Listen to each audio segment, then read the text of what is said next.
Flatland, A Romance of Many Dimensions by Edwin A. Abbott. Chapter 19. How, though the sphere showed me other mysteries of Spaceland, I still desired more, and what came of it. When I saw my poor brother led away to imprisonment, I attempted to leap down into the council chamber, desiring to intercede on his behalf, or at least bid him farewell. But I found that I had no motion of my own. I absolutely depended on the volition of my guide, who said in gloomy tones, "Heed not thy brother. Haply thou shalt have ample time hereafter to condole with him. Follow me." Once more we ascended into space. "Hitherto," said the sphere, "I have shown you naught save plane figures and their interiors. Now I must introduce you to solids, and reveal to you the plan upon which they are constructed. Behold this multitude of movable square cards. See, I put one on another, not, as you supposed, northwards of the other, but on the other. Now a second, now a third. See, I am building up a solid by a multitude of squares parallel to one another. Now the solid is complete, being as high as it is long and broad, and we call it a cube." "Pardon me, my lord," replied I, "but to my eye the appearance is that of an irregular figure whose inside is laid open to the view. In other words, methinks I see no solid, but a plane such as we infer in Flatland, only of an irregularity which betokens some monstrous criminal, so that the very sight of it is painful to my eyes." "True," said the sphere, "it appears to you a plane, because you are not accustomed to light and shade and perspective, just as in Flatland a hexagon would appear a straight line to one who has not the art of sight recognition. But in reality it is a solid, as you shall learn by the sense of feeling." He then introduced me to the cube, and I found that this marvelous being was indeed no plane, but a solid, and that he was endowed with 6 plane sides and 8 terminal points called solid angles. And I remembered the saying of the sphere that just such a creature as this would be formed by a square moving, in space, parallel to himself. And I rejoiced to think that so insignificant a creature as I could in some sense be called the progenitor of so illustrious an offspring. But still I could not fully understand the meaning of what my teacher had told me concerning light and shade and perspective, and I did not hesitate to put my difficulties before him. Were I to give the sphere's explanation of these matters, succinct and clear though it was, it would be tedious to an inhabitant of space, who knows these things already. Suffice it, that by his lucid statements, and by changing the position of objects and lights, and by allowing me to feel the several objects and even his own sacred person, he at last made all things clear to me, so that I could now readily distinguish between a circle and a sphere, a plane figure and a solid. This was the climax, the paradise of my strange eventful history. Henceforth I have to relate the story of my miserable fall, most miserable, yet surely most undeserved. For why should the thirst for knowledge be aroused only to be disappointed and punished? My volition shrinks from the painful task of recalling my humiliation. Yet, like a second Prometheus, I will endure this and worse, if by any means I may arouse in the interiors of plain and solid humanity a spirit of rebellion against the conceit which would limit our dimensions to 2 or 3 or any number short of infinity. Away then with all personal consideration. Let me continue to the end, as I begin without further digressions or anticipations, pursuing the plain path of dispassionate history. The exact facts, the exact words, and they are burnt in upon my brain, shall be set down without alteration of an iota, and let my readers judge between me and destiny. The sphere would willingly have continued his lessons by indoctrinating me in the conformation of all regular solids, cylinders, cones, pyramids, pentahedrons, hexahedrons, dodecahedrons, and spheres. But I ventured to interrupt him. Not that I was wearied of knowledge. On the contrary, I thirsted for yet deeper and fuller draughts than he was offering to me. "Pardon me," said I, "O thou whom I must no longer address as the perfection of all beauty, but let me beg thee to vouchsafe thy servant a sight of thine interior." Sphere. My what? I.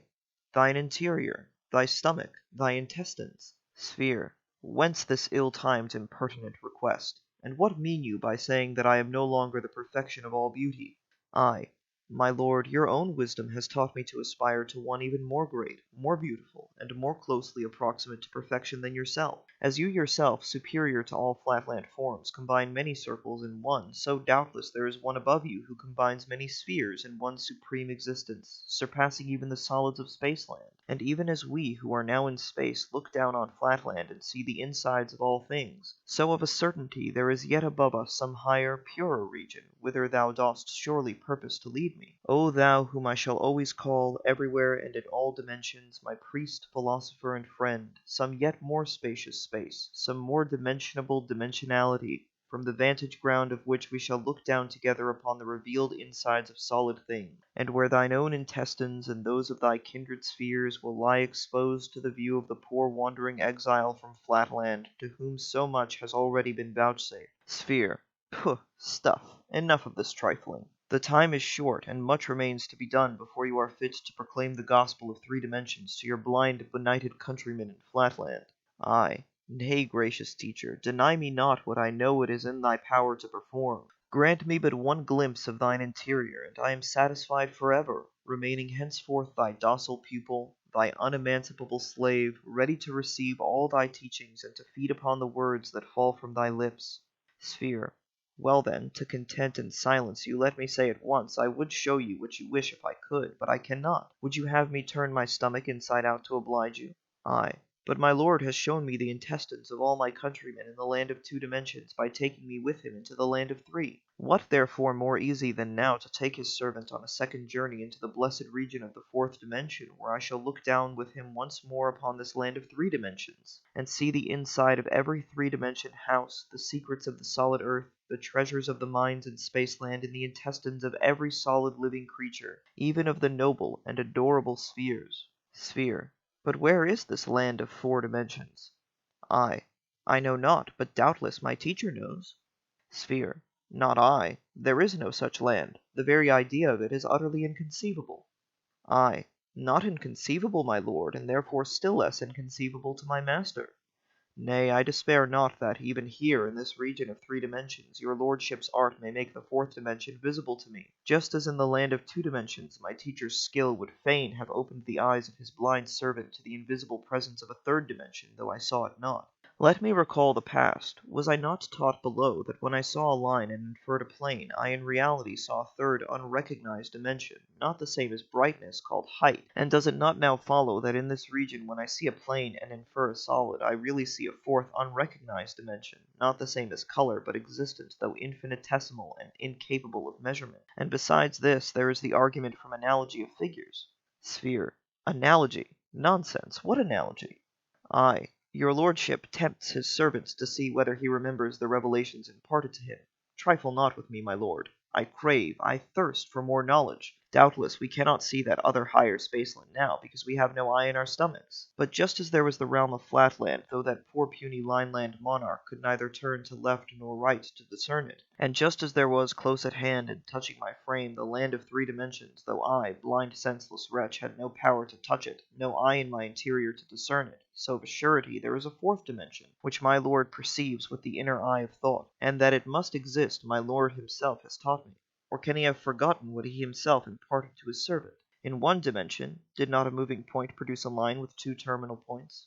In two dimensions, did not a moving line produce a square with four terminal points? In three dimensions, did not a moving square produce, did not this eye of mine behold it, that blessed being, a cube with 8 terminal points? And in 4 dimensions shall not a moving cube, alas for analogy, and alas for the progress of truth, if it be not so, shall not, I say, the motion of a divine cube result in a still more divine organization with 16 terminal points? Behold the infallible confirmation of the series, 2, 4, 8, 16. Is this not a geometrical progression? Is not this, if I might quote my lord's own words, strictly according to analogy?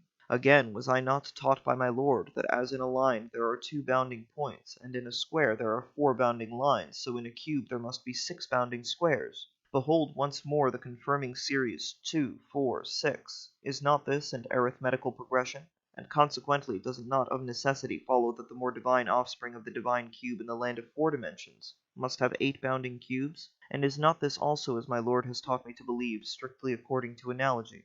Oh, my lord, behold, I cast myself in faith upon conjecture, not knowing the facts, and I appeal to your lordship to confirm or deny my logical anticipations. If I am wrong, I yield, and will no longer demand a fourth dimension, but if I am right, my lord will listen to reason. I ask, therefore, is it or is it not the fact that ere now your countrymen also have witnessed the descent of beings of a higher order than their own, entering closed rooms, even as your lordship entered mine, without the opening of doors or windows, and appearing and vanishing at will? On the reply to this question I am ready to stake everything. Deny it, and I am henceforth silent.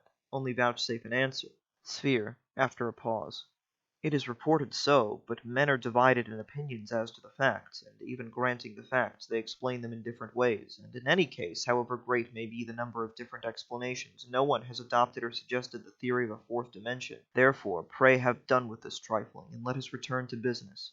I was certain of it. I was certain that my anticipations would be fulfilled. And now have patience with me and answer me yet one more question, best of teachers. Those who have thus appeared, no one knows whence, and have returned, no one knows whither, have they also contracted their sections and vanished somehow into that more spacious space, whither I now entreat you to conduct me? Sphere, moodily.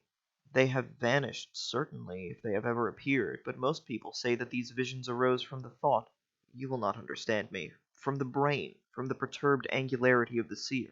Ay, say they so? Oh, believe them not. Or if it indeed be so, that this other space is really Thoughtland, then take me to that blessed region where I in thought shall see the insides of all solid things. There, before my ravished eye, a cube moving in some altogether new direction, but strictly according to analogy, so as to make every particle of his interior pass through a new kind of space, with a wake of its own, shall create a still more perfect perfection than himself, with 16 terminal extra-solid angles and 8 solid cubes for his perimeter, and once there, shall we stay our upward course. In that blessed region of 4 dimensions shall we linger on the threshold of the 5th, and not enter therein. Ah, no, let us rather resolve that our ambition shall soar with our corporal ascent. Then, yielding to our intellectual onset, the gates of the 6th dimension shall fly open. After that a 7th, and then an 8th. How long I should have continued I know not. In vain did the sphere in his voice of thunder reiterate his command of silence, and threaten me with the direst penalties if I persisted. Nothing could stem the flood of my ecstatic aspirations. Perhaps I was to blame. But indeed I was intoxicated with the recent draughts of truth to which he himself had introduced me. However, the end was not long in coming. My words were cut short by a crash outside, and a simultaneous crash inside me which impelled me through space with a velocity that precluded speech. Down, down, down. I was rapidly descending, and I knew that return to Flatland was my doom. One glimpse, one last and never to be forgotten glimpse I had of that dull level wilderness which was now to become my universe again, spread out before my eye. Then a darkness. Then a final, all-consummating thunder peal, and when I came to myself I was once more a common creeping square in my study at home, listening to the peace cry of my approaching wife.